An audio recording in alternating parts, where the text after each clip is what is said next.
the IDF has its own intelligence components. Mossad, of course, would support them. But it's very clear that the IDF, the Israeli Defense Forces, are very chary about going against Hezbollah, okay, for very good reason. They lost last time, right?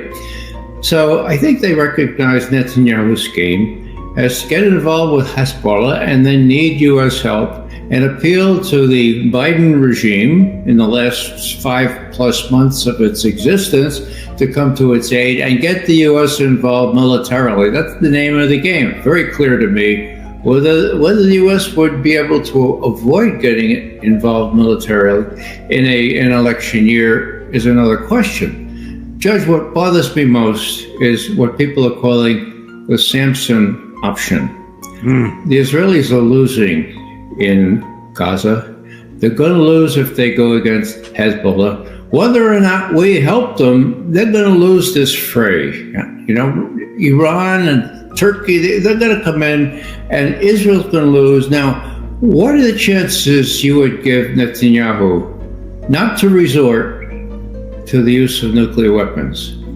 I think he probably would.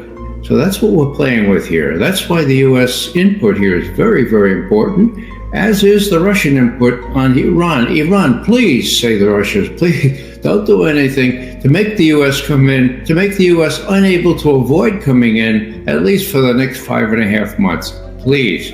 So I think that's what's going on now. Maybe that accounts for some of the delay in the celebrated or eagerly anticipated Iranian response to the assassinations. Yeah, let me add one thing in there to that. The level of cooperation between Iran and Russia on the military front has dramatically accelerated over the last 2 years. Iranian drone production did play a critical role for the Russians in their use of drones to counter the Ukrainian offensive, particularly last year. And part of that is attributable to the fact that the Iranians downed and recovered a CIA drone about 9 years ago, but it was one of the most sophisticated drones the CIA had, and Iran proceeded to clone it. So now what's going on is the Russians are this is my firm belief, the Russians are delivering at a minimum S-400, possibly S-500 anti-ballistic missile defense systems. Let me just stop you. What do those numbers mean, S-400 and S-500? Where are they on the level of sophistication? It's just S-500 is the most sophisticated. S-400 is like the latest, greatest. But S-500 is even more recent vintage. The Ukrainians had the S-300, which goes back to, I believe, the 1970s, 1980s. But the S-400 is basically has come out since George W. Bush walked away from the anti-ballistic missile treaty in 2002. So the Russians have a system that can take out ballistic missiles. So they're not only deploying those, they're deploying Russian crews to service those weapon systems. And I believe that word has been passed both to Washington and Tel Aviv. If you strike these systems, and if our soldiers are attacked, that's going to be viewed as an attack on Russia. One of the other things that's probably giving the Israelis pause about their preemptive strike that they keep talking about, but they're not doing. And I think Russia actually may be playing a more important role behind the scenes right now in trying to keep this from escalating to a hot war, because they understand if Iran strikes Israel, Israel will try to retaliate, and they'll retaliate with nukes. And once they retaliate with nukes, the entire oil production out of the Persian Gulf is done. The world is going to be looking down the face of a nuclear war. And I think Russia prefers to try to avoid that if they can. Does does Iran, Larry, have nuclear weapons? They might. I mean, they've got the systems to deliver it. They've got the facilities to produce it, but up to this point, we've not had any evidence that they have produced it. And they have the technical knowledge to build the warhead to go on the weapons. So, could they have developed it? We've in the past, the intelligence community's judged that no, because for religious reasons, they wanted to steer clear of that. But in light of the different attacks that they've undertaken, because, let's not kid ourselves. The United States has had long-standing support, going back 40 years, to a variety of groups that have carried out what we would label as terrorist attacks inside Iran, both from the Baluchis in southeast Iran, the Kurds, and then this group, the Mujahideen al-Haq, MEK. So, Iran may have just reached a point of said, okay, we got to defend ourselves. Judge, it's very important to emphasize that there's no evidence that they've reached that point. There is some speculation and a couple of statements by senior Iranian officials. Oh, maybe you ought to reassess where we are on building a nuclear weapon, as distinct from highly enriched uranium. Okay, so the danger here is to say, well, it makes really good sense for the Iranians to reassess this and maybe go ahead and do a nuclear weapon. But we have, with the intelligence community, have more to rely on than fatwas or spiritual statements against this.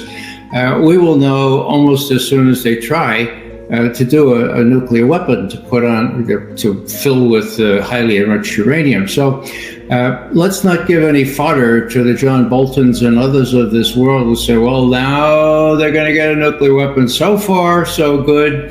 As of March, the intelligence community was sticking to its unanimous decision expressed with high confidence back in November of 2007 that they were not working on a nuclear weapon and that there was no indication that they planned to. Let me ask each of you, starting with Larry, what is your best prediction, understanding of what will happen with Israel, Iran, Hezbollah? Is Netanyahu crazy enough to attack Hezbollah directly? Yes. Well, and let's understand, they're already attacking. Israel is already attacking Hezbollah targets in southern Lebanon and up into Beirut. And Hezbollah is attacking Israel's, firing off rockets, missiles, and even anti-tank guided missiles at Israeli positions. They forced out 100,000 Israelis from kibbutzim in the north. And the Houthis are firing. So it's not like we're going from a position of everything's tranquil, nobody's doing anything. What we're talking about is, are we going to see the kind of escalation that Netanyahu will order the IDF into southern Lebanon? Maybe, but what we've had as well is pushback from the Israeli military leadership. And they may reach a conclusion that what Netanyahu's asking them to do is a suicide mission, and will then refuse orders. And then, because we've already had groups of Israelis attacking other Israelis, particularly over the rape of Palestinian prisoners, where you had some in the Army's security force go in to arrest those guards that were guilty of sodomizing Palestinian male prisoners. And then on top of that, you see the attacks that have taken place by the settlers going in trying to free these people.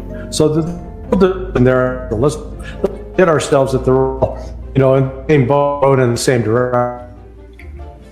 Ray, what's your feeling about the next phase of Netanyahu's bellicosity? Judge, it all depends on his reading, that is Netanyahu's reading of the support he can expect from the United States. Now, absent a declaration, a formal one, that the U.S. will not support Israel if it gets into war with Hezbollah, absent that, Netanyahu has such a deep stake in what's going on, he's going to try to do that. Now, would the Israeli military refuse orders? I don't know. They certainly have opposed this idea, But my guess is that they would go ahead and would be involved in a major conflict. And maybe Netanyahu is right.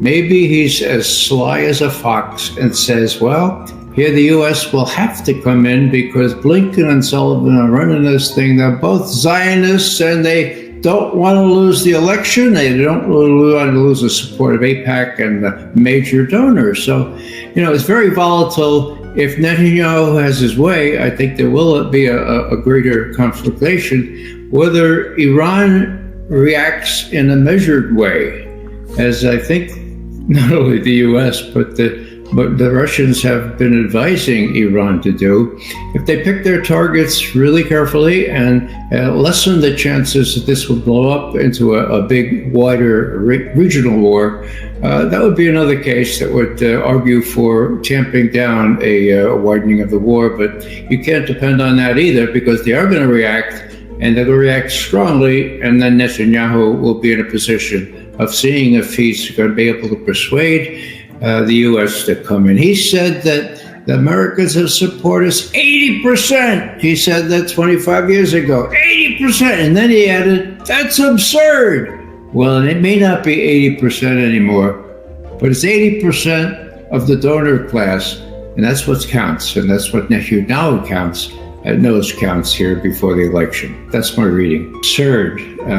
They are accusing Scott, apparently, of having violated the Foreign Agent Registration Act. And they're saying that he's working for the Russian government, when Scott admits quite freely that when RT pays him or Sputnik pays him, just like anyone else, that's his living. He's a journalist. And the thought that he skewers his views to dovetail with Russian policy is absurd. Now, Scott has been saying for years now that Ukraine is going to win this war. Putin has been saying for years now that sorry, not Ukraine, but Russia's going to win this war. So Putin's been saying the same thing. So who's in whose pocket? Is Putin in Scott Ritter's pocket, or Scott Ritter? It happens to be true, and it's nearing completion. The same thing with Israel, and people don't realize this. Scott said early on, the Israeli army is really kind of overrated. It's not going to beat Hamas. Whoa, what heresy! Everyone thought that the Israeli army would make short work of Hamas. No, Scott knew better, okay? So they have a lot of grievances for a guy who tells the truth and deflates some of the legends that they put out for public consumption. Larry, before you start, here's the statute. Now, it's long, so I'm going to summarize it. An agent of a foreign principal. This is FARA. This is the Foreign Agent Registration Act. An agent of a foreign principal is any person who acts as an agent, representative, employee, or servant, or otherwise acts at the order, request, or under the direction or control of a foreign principal. Foreign principal is basically a foreign government. And does any of the following: engages within the United States in political activities intended to influence the U.S. government in favor of the foreign principal, acts within the United States as a public relations publicity agent for the foreign principal, solicits, collects, disperses, or dispenses money in behalf of the foreign principal, represents the foreign principal before the federal government. I don't know how they could possibly claim that Ritter does any of that, but I'll let you weigh in, Larry. It's an earful that I just articulated, so I can repeat it if you want. Well, it's only true if Scott has gone to work for AIPAC. So he's now working for the American Israeli Public Affairs Committee, and yeah, he's guilty of not being a foreign registered agent. Well, we all know that's nonsense. The double standard here is remarkable. I mean, it just shouldn't be surprising, but it is so staggering in its dimensions. When you look at what Hunter Biden actually did, and it's documented on the Hunter Biden laptop, it's the city money, getting paid position, all to influence his father, who was the vice president, and using the big guy as the ticket to get paid from overseas. If you see FBI agents going to Hunter's house to grab that material, oh, no. And the fact that they refused to follow procedure, where normally someone, if they really thought there was a legitimate case, they would have called Scott up and said, hey, you need to register as a foreign agent. If you don't, then you're going to be in violation. That's what the government's supposed to do. Well, they didn't do that because that's not what this is about. This is about trying to shut Scott up. And anybody that, I've known Scott for about 20 years. Anybody who thinks that some foreign government can, use Scott as some marionette, some puppet, where they tell him what to talk, when to talk, and what to say, they don't know.